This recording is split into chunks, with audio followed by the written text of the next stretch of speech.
yakni Zara Mutia Syarifah. Kandidat kedua, Vita Mutazil Zamani. Kandidat ketiga, Talita Mala Salsabila Wijaya. Kandidat keempat, Fadilatul Fitriah. Dan kandidat kelima sekaligus kandidat terakhir yakni Kalista Raini Kusuma.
Assalamualaikum warahmatullahi wabarakatuh. Selamat pagi Bapak dan Ibu. Hari ini adalah hari di mana kita melakukan pembelajaran DPR. Kami harap Bapak dan Ibu bisa melaksanakan kegiatan sesuai dengan tata-tertib yang sudah ditentukan. Dan juga kami berharap Bapak dan Ibu bisa mengeluarkan hak suara kalian dengan baik dan benar, karena itu akan berdampak pada kehidupan kita ke depan. Sekian dari saya. Terima kasih. Wassalamualaikum warahmatullahi wabarakatuh. Di pertengahan pemilihan. Aduh, panas banget sih. Udahlah, panas, sumpah lagi. Minimal ada 10 AC. Iya Bu, benar banget. Mereka nggak tahu ya, kulit kita para wanita itu harus terjaga dari sinar matahari. Bener tuh, Bu. Mereka terus berbicara hingga warga lainnya merasa terganggu. Permisi Bu, mohon maaf ya, suaranya nggak dikecilkan karena ganggu warga yang lain. Apa sih punya ini? Gak kita yang hidupi aja. Maaf Bu, ini sudah ketetapan yang kami tentukan. Ya udah, kita nggak berisik lagi. Tapi bapaknya pergi dulu, mata kita sakit, kita coba banyak di sini. Kenapa mata saya nggak sakit? Apa kulit? Tahu saya begitu. Dijaga yang namanya. Asal gak tahu ini tuh Mas Asli bisa dibuatkan Disneyland. Ya udah Bu, saya udah males berdebat dengan ibu yang seperti Anda. Dikira saya enggak malas. Ya udah sana pergi. Ganggu aja aku.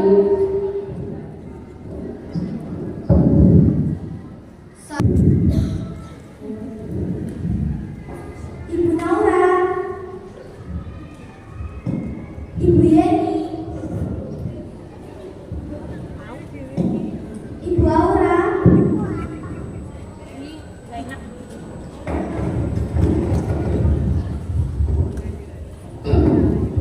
Setelah menunggu sekian lama untuk mengumumkan hasil dari perhitungan suara yang tertutup, yakni kandidat 1 dengan jumlah suara 93, kandidat 2 dengan jumlah suara 109, dan kandidat yang ketiga dengan jumlah suara 1020.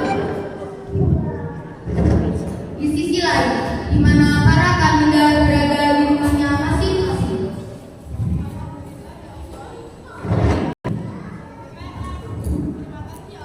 Engkau telah membuat tubuh. Waduh, budget apa nih? Loh, aku terima di DPR. Yes, akhirnya mungkin di DPR. Ternyata lumayan juga Gaya ya bekerja keras orang itu.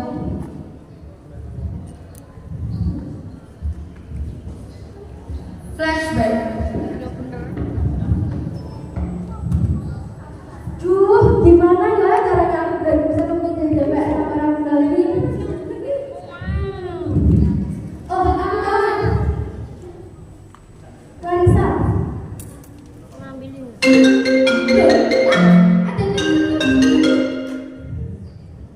Halo Par, gimana kabarmu? Baik-baik aja kan? Aku baik. Udahlah, langsung aja aku sibuk. Clarissa adalah orang yang penting dalam dunia politik. Ia juga pernah menjadi wali kota di kota Fresh dengan didampingi asistennya yang bernama Satya. Dan sekarang dia bekerja sebagai pengusaha. Oke lah, santai bro.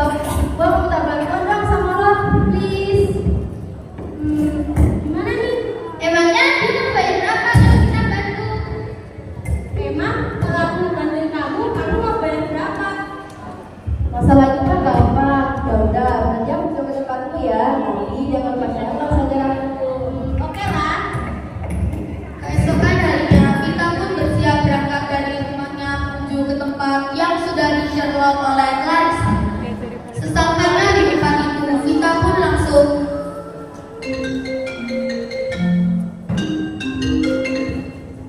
Halo Kak, aku udah nyampe di tempatnya kamu Sherlock. Sekarang kamu di mana? Iya, aku udah lihat kamu. Bentar ya, aku bakal ke sana. Oke.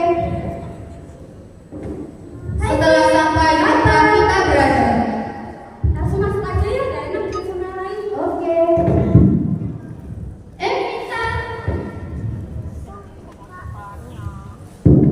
Di gimana nih? Kamu mau beli bantuan apa?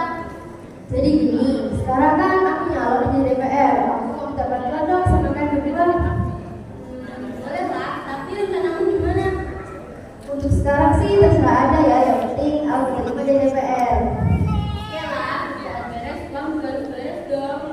Ah, itu mah santai, udah beres, bukan tidak beres. Oke. Flashback off. Saat sedang bersenang hati karena mengetahui hasil dari pemilihan yang bisa menjadi DPR, tiba-tiba ia mendapatkan telepon dari nomor yang tidak dikenal.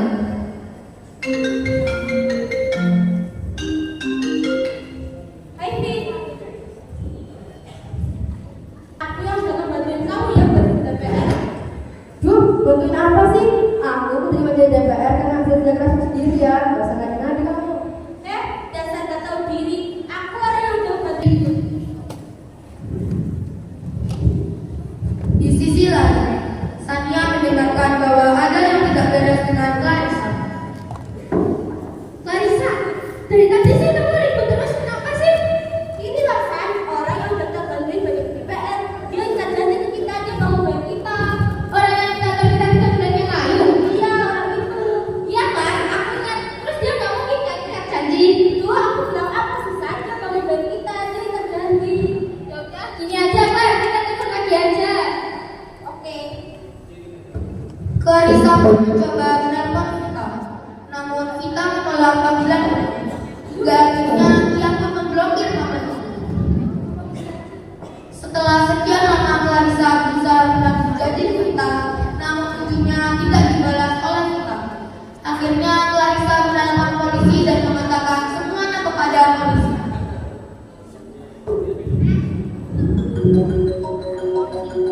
Halo?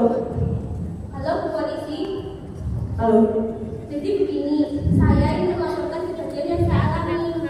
Clarissa pun menceritakan semua kepada polisi. Ya Bu, terima kasih atas laporannya. Akan saya proses secepatnya. Terima kasih. Polisi pun langsung bertindak dan mendatangi kediaman Vita. Ia pun langsung menginterogasi Vita. Lalu Vita dikenai hukuman penjara 5 tahun atau mengganti denda senilai 50 juta. Vita yang sudah diketahui, ia pun lebih memilih mengganti denda dibandingkan dengan ia di penjara. Akhirnya Vita memberikan uang kepada polisi tersebut. Berhari-hari setelah kejadian tersebut, Vita pun menjalani hari-harinya dengan normal sebagai DPR. Hari-hari dilewati, sampai di mana para anggota DPR berkumpul melakukan rapat. Pemerintah memberikan uang sebesar 271 triliun pada anggota DPR untuk membenahi fasilitas yang ada di kota Ambis. Di dalam rapat, Vita, ini ada uang dengan nominal yang cukup besar. Kita diamanahi menggunakan uang ini untuk membenahi fasilitas waktu yang sedang rusak. Kamu jaga uang ini ya. Itu benar. Kamu harus berbohong. Dan sampai mereka gak percaya sama kita. Sekarang, kamu saya adalah hal yang baik. Karena kita sudah ditentukan untuk menjadi fasilitas yang baik. Ya, siap.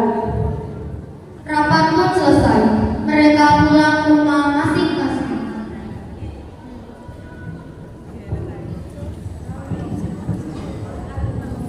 Sebelum di kantor CPS,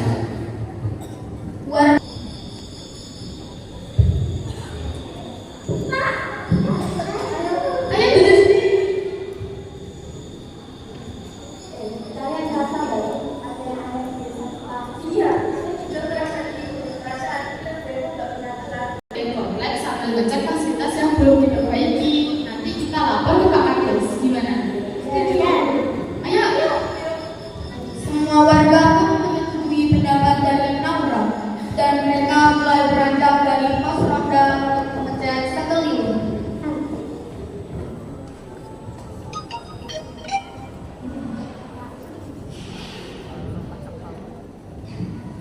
Di sisi lain, Dari fasilitas warga yang rusak. Nanti aja lah mikirnya. Mending setelah tikam dulu. Duh, enaknya pengusaha ini bisa beli apa aja yang dia mau.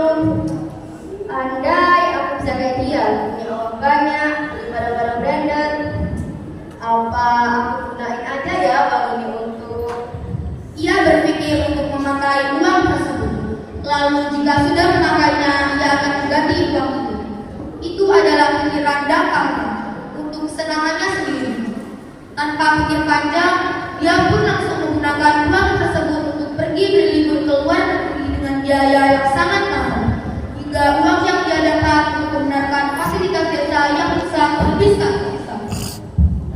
Setelah beberapa hari dari kejadian itu, banyak warga yang heboh karena ada salah satu warga yang mengetahui bahwa ada seorang DPR yang sedang jalan-jalan di negara raksasa. Saat warga tersebut sedang berlibur di kantor DPR. Benerin dulu lah ya, baru jalan-jalan. Ya, dengan bersabar semuanya, Bapak-bapak, Ibu-ibu.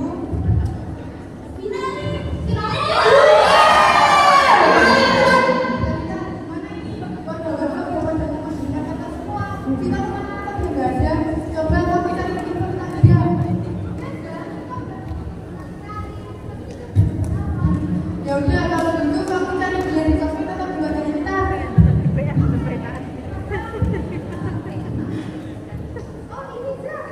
Gimana? Belum ketemu belum? Loh, iya, itu kan bener kita. Kok dia jalan-jalan ke negara Texas? Padahal negara Texas itu kan biayanya juga mahal. Kalau kita juga belum gajian, dia dapat uang dari mana? Kok mencurigakan?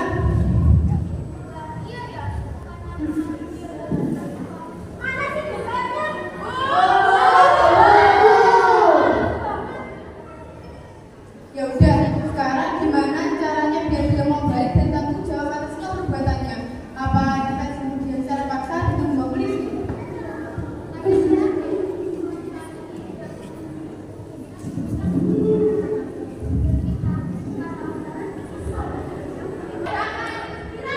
Gimana nih? Jadi setelah kami diskusikan, kami minta maaf atas masalah fasilitas yang rusak. Kami akan memperbaiki fasilitas yang rusak secepat mungkin, namun kami harus menunggu waktu yang tepat terlebih dahulu.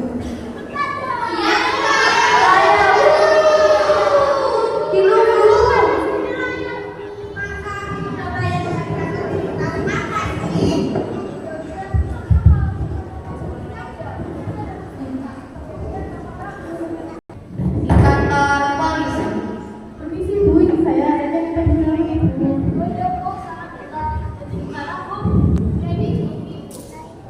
Menceritakan semua permasalahan yang terjadi.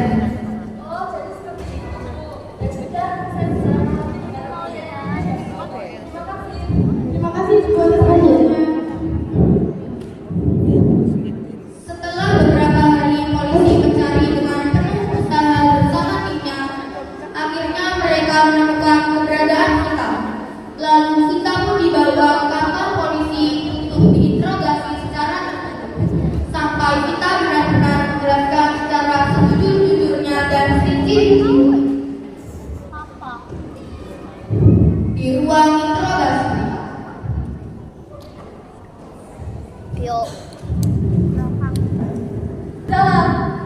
Itu kan saya sendiri. Lalu, kemana uang yang diberikan oleh pemerintah untuk meningkatkan fasilitas warga yang rusak? Sudah saya gunakan kok untuk meningkatkan fasilitas warga yang rusak. Tapi mengapa kendaraan yang rusak pasti begitu? Ya, saya nggak tahu. Yang penting saya sudah meningkatkan fasilitas warga yang rusak. Lalu kenapa warga masih pada protes? Kenapa dia? Tidak bisa jawab.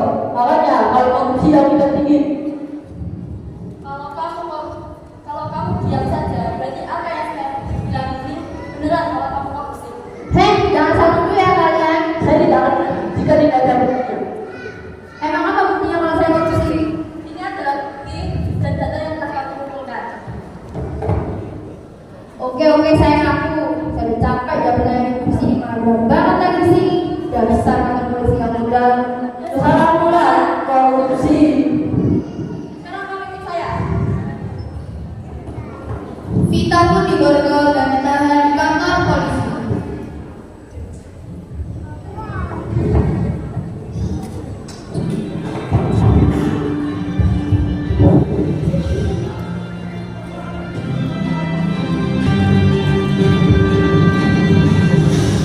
Assalamualaikum warahmatullahi wabarakatuh. Kembali lagi bersama saya Siti